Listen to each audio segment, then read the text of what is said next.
السلام علیکم ورحمۃ اللہ۔ محترم سامعین و ناظرین کرام، اسلامی نیا سال ماہ محرم الحرام جیسے ہی شروع ہوتا ہے، جیسے جیسے یہ دن طلوع ہوتے جاتے ہیں، اسی طرح کربلا کا منظر ہمارے نظروں کے سامنے گھومتا رہتا ہے۔ جیسے جیسے 10 محرم الحرام قریب آتا جاتا ہے، ویسے ویسے حضرت سیدنا امام حسین رضی اللہ تعالی عنہ کی تاریخ، ان کی فضائل اور ان کی شان ہمارے ذہنوں میں آتی ہے اور ہم انہیں یاد کرتے ہیں۔ حضرت امام حسین رضی اللہ تعالی عنہ کی شان اور ان کی فضیلت تو بہت ہیں۔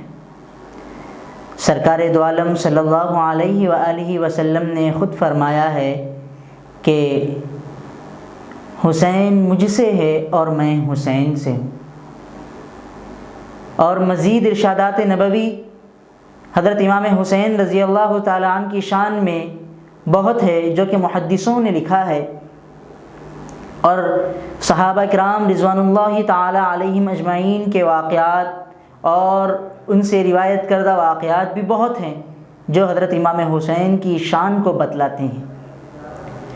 سامعین کرام، کچھ لوگ کہتے ہیں کہ صحابہ کی شان اتنی بڑھا دی جاتی ہے، صحابہ کا مقام اتنا بلند کر دیا جاتا ہے کہ اہل بیت کو نظر انداز کر دیا جاتا ہے۔ صحابہ کرام رضوان اللہ تعالی علیہم اجمعین سرکار دو عالم صلی اللہ علیہ وآلہ وسلم کے در والے ہیں، اور اہل بیت کرام رضوان اللہ تعالی علیہم اجمعین نبی کریم صلی اللہ علیہ وسلم کے گھر والے ہیں، یعنی صحابہ نبی کے گھر والے ہیں، اہل بیت صحابہ نبی کے در والے ہیں، اہل بیت نبی کے گھر والے ہیں۔ تو آپ یہ بتلائیے، جو در والوں کا غلام ہو وہ گھر والوں کا باغی کیسے ہو سکتا ہے؟ سامعین محترم، ایک محرم الحرام سے لے کر یوم عاشورہ تک حضرت امام حسین رضی اللہ تعالی عنہ کی جتنی فضیلتیں، جتنی شان بیان کی جاتی ہے، وہ سرکار دو عالم صلی اللہ علیہ وسلم کے زمانے میں آپ کی حیات مبارکہ میں جو واقعات پیش آئے اور آپ کے اقوال ہیں وہ بیان کرتے ہیں، اور اس کے بعد پھر کربلا کا جو واقعہ ہے اور کربلا کا جو پس منظر ہے وہ بیان کی جاتی ہیں۔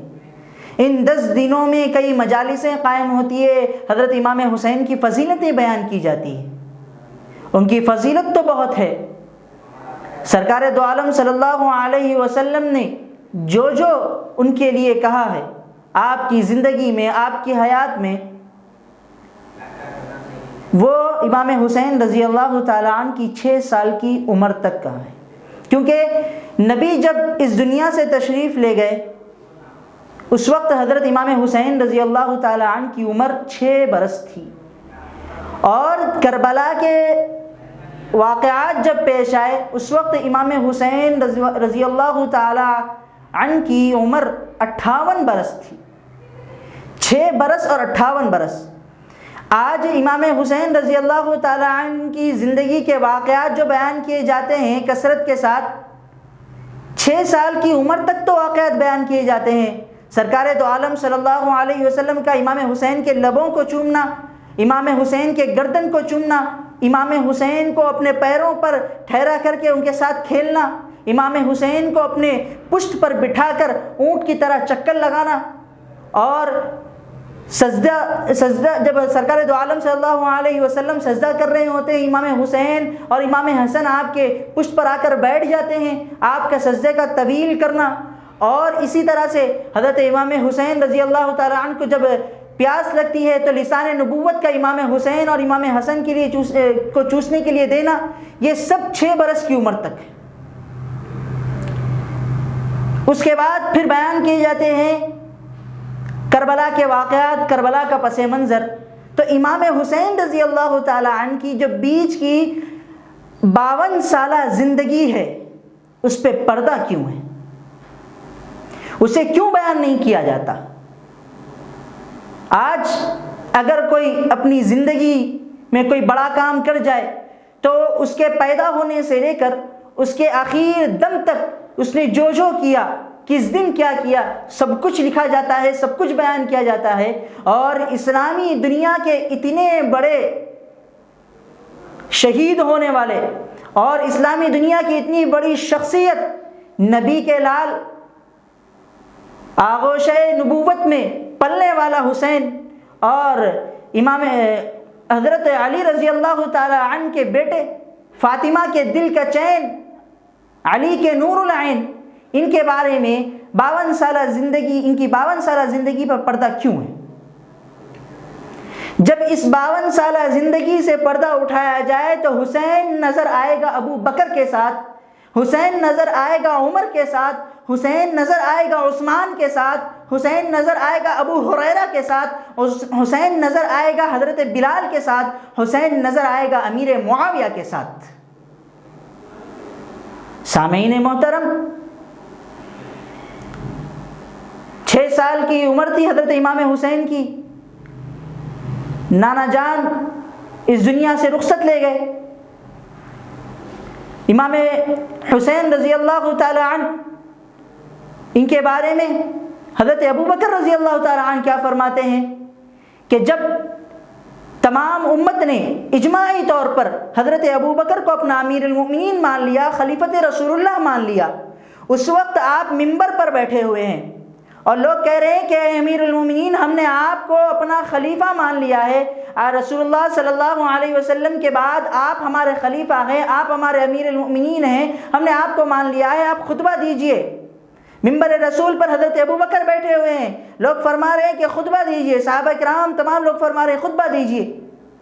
جب ایک مرتبہ حضرت ابو بکر سے کہا گیا خطبہ دیجئے، آپ خاموش رہے، دوبارہ پھر کہا گیا، پھر آپ خاموش رہے، سہوارہ پھر کہا گیا، پھر آپ خاموش رہے۔ اس کے بعد آپ کی نظر کسی کو تلاش کرنے لگی تو لوگوں نے سوال کیا کہ اے ابو بکر کسے تلاش کر رہے ہیں؟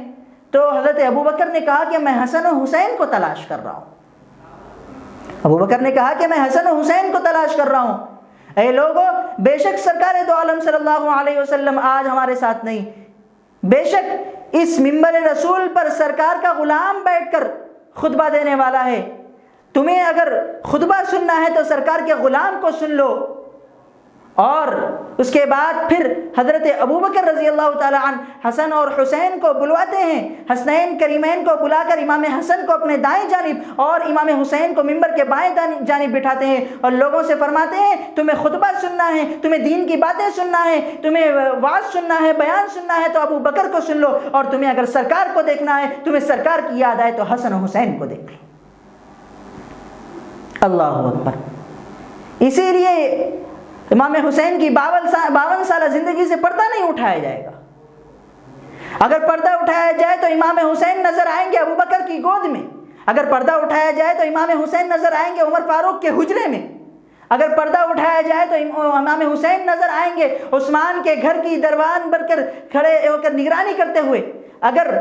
پردہ اٹھایا جائے تو امام حسین نظر آئیں گے حضرت بلال سے ملتے ہوئے، اگر پردہ اٹھایا جائے تو امام حسین نظر آئیں گے امام حسن کے ساتھ امیر معاویہ کے ہاتھ پر بیعت کرتے ہوئے۔ حضرت عمر فاروق کا زمانہ ہے۔ کون عمر فاروق؟ جس کے بارے میں ایک غیر مسلم یہ لکھنے پر مجبور ہو گیا کہ اگر اسلام میں دوسرا عمر پیدا ہوتا تو ساری دھرتی پر اسلام کا پرچم لہراتا۔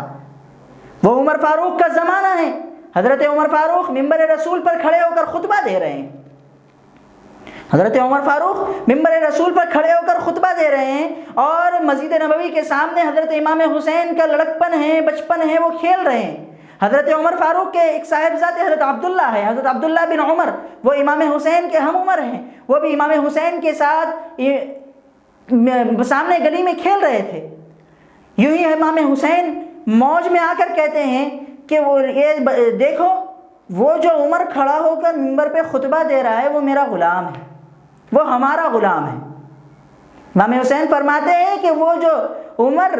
خلیفۃ المسلمین ہیں، امیر المومنین ہیں، وہ کھڑا ہو کر جو خطبہ دے رہا ہے وہ ہمارا غلام ہے۔ اس کے بعد جب نماز ہو جاتی ہے، حضرت عمر گھر جاتے ہیں تو حضرت عبداللہ بن عمر فرماتے ہیں کہ اے ابا جان حسین ایسا کہہ رہا تھا۔ تو حضرت عمر فرماتے ہیں کہ حسین نے کیا کہا؟ حضرت عبداللہ بن عمر فرماتے ہیں حسین نے کہا کہ وہ جو عمر ممبر پر کھڑے ہو کر خطبہ دے رہا ہے وہ ہمارا غلام ہے۔ تو قربان جائیے حضرت عمر کے جواب پر، وہ فرماتے ہیں کہ اے عبداللہ، یہ جو بات حسین نے کہی ہے جا کر اس سے لکھوا کر لے کر آؤ۔ حضرت عبداللہ جاتے ہیں حضرت حسین رضی اللہ تعالی عنہ کے پاس اور یہ بات لکھوا کر لاتے ہیں۔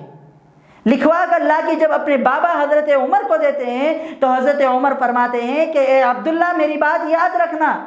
جب میں مر جاؤں، جب میں اس دنیا سے چلا جاؤں، جب میں فوت ہو جاؤں تو یہ پرچی میرے ساتھ میرے قبر میں رکھ دینا، میری بخشش کے لیے یہی کافی ہے کہ میں حسین کا غلام ہوں،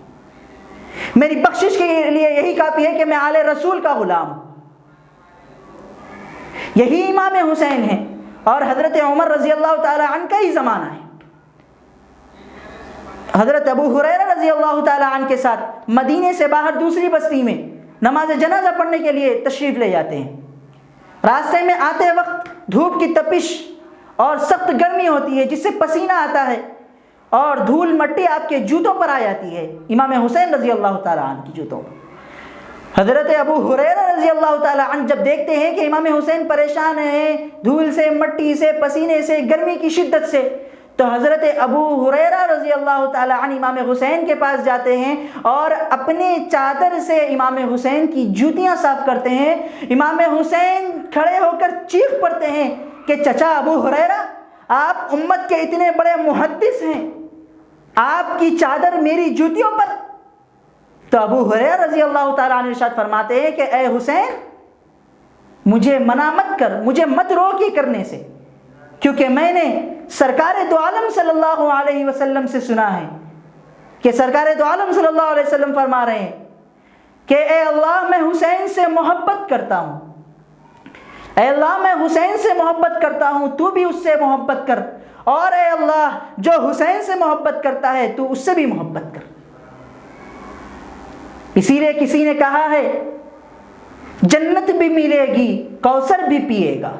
جنت بھی ملے گی، کوثر بھی پیے گا، اسی کو محشر میں چین ہوگا، نبی محبت کریں گے اس سے کہ جس کے دل میں حسین ہوگا۔ اللہ اکبر۔ حضرت امام حسین رضی اللہ تعالی عنہ ایک مرتبہ حضرت امیر المومنین حضرت عمر کے ہی زمانے میں ایک مرتبہ حضرت عمر رضی اللہ تعالی عنہ سے ملنے کے لیے تشریف لاتے ہیں تو دیکھتے ہیں کہ گھر کے باہر عبداللہ بن عمر بیٹھے ہوئے ہیں، تو ان سے پوچھتے ہیں کیا ہوا، اندر کیوں نہیں جاتے؟ تو عبداللہ بن عمر کہتے ہیں کہ اندر بابا جان کسی سے مشورہ کر رہے ہیں، اسی لیے اندر جانے کے لیے مجھے منع فرمایا ہے۔ تو حضرت عبداللہ بن عمر کے ساتھ امام حسین رضی اللہ تعالی عنہ بھی وہیں بیٹھ جاتے ہیں، اور کچھ دیر بعد جب مشورہ وغیرہ سب ختم ہو جاتا ہے، حضرت امام حسین جب اندر جاتے ہیں، حضرت عبداللہ بن عمر پہلے جاتے ہیں، اس سے پیچھے پھر امام حسین جاتے ہیں، تو جیسے ہی امام حسین اندر داخل ہوتے ہیں، حضرت عمر خلیفۃ المسلمین امیر المومنین وقت کے اٹھ کر کھڑے ہو جاتے ہیں۔ آپ بتلائیے کوئی باپ اپنے بیٹے کے لیے کھڑے ہوتا ہے؟ نہیں، حضرت امیر المومنین حضرت عمر فاروق رضی اللہ تعالی عنہ امام حسین کے تقدس میں، ان کی عزت میں، ان کے احترام میں اٹھ کر کھڑے ہوتے ہیں اور فرماتے ہیں بیٹا حسین تم کب آئے؟ فرماتے ہیں بیٹا حسین تم کب آئے؟ تو حضرت امام حسین فرماتے ہیں چچا جان میں کافی دیر ہو گئی مجھے آئے ہوئے، باہر عبداللہ بیٹھے ہوئے تھے، میں ان کے ساتھ بیٹھ گیا، انہوں نے کہا کہ اندر جانے کی اجازت نہیں ہے، تو میں سوچا کہ جب عمر کے بیٹے کو اجازت نہیں ملی تو علی کے بیٹے کو کیسے اجازت مل جائے گی؟ یہ سننا تھا کہ حضرت عمر فاروق اعظم کے آنکھوں میں آنسو آ جاتے ہیں اور فرماتے ہیں کہ اے حسین، جب میں تجھے دیکھتا ہوں تو مجھے تمہارے نانا یاد آتے ہیں، مجھے سرکار دو عالم صلی اللہ علیہ وسلم یاد آتے ہیں، اور وہ لمحہ یاد آتا ہے جب حضور اکرم صلی اللہ علیہ وسلم تمہیں بوسہ دیا کرتے تھے، وہ لمحہ یاد آتا ہے جب حضور صلی اللہ علیہ وسلم تمہیں اپنے پشت پر بٹھا کر تمہیں پھرایا کرتے تھے، وہ لمحہ یاد آتا ہے جب سرکار دو عالم صلی اللہ علیہ وسلم تمہیں اپنے بغلوں میں لے کر سونگھا کرتے تھے۔ اسی لیے اے حسین، یہ تو قانون ہے، لیکن یہ قانون صرف عبداللہ بن عمر اور دوسرے لوگوں کے لیے ہے۔ حسین، تجھے جب بھی ضرورت پڑی، تجھے جس بات کی بھی ضرورت پڑی، تو جب بن چاہا تجھے تو چلے آ، اور حضرت عمر کو تو حاضر پائے گا، حضرت عمر کو تو حاضر پائے گا، تجھے اجازت کی ضرورت نہیں ہے۔ اللہ اکبر۔ حضرت امام حسین کی 52 سالہ زندگی سے پردہ اٹھانے پر یہ واقعات معلوم ہوتے ہیں کہ صحابہ کی نظر میں، خلفائے راشدین کی نظر میں، حضرات شیخین کی نظر میں آل رسول کا مقام کیا ہے، اہل بیت کا مقام کیا ہے۔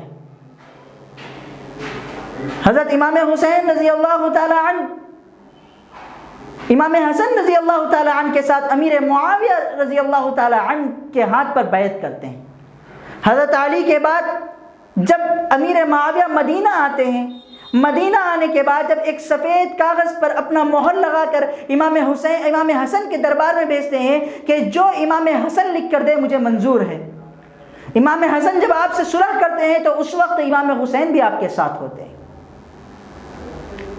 حضرت امیر معاویہ کے ساتھ امام حسین ہیں، حضرت ابو ہریرہ کے ساتھ امام حسین ہیں۔ حضرت ابو ہریرہ خود راوی ہیں، وہ یہ بیان فرماتے ہیں کہ ایک مرتبہ میں سرکار دو عالم صلی اللہ علیہ وسلم کے ساتھ قافلے میں تھا، اور سرکار دو عالم صلی اللہ علیہ وسلم ایک سواری پہ تھے، اور ایک سواری پر حضرت فاطمہ رضی اللہ تعالی عنہ اور ان کے ساتھ حسنین کریمین تھے۔ حضرت فاطمہ رضی اللہ تعالی عنہ کی سواری میں سے حسنین کریمین کے رونے کی آواز آئی۔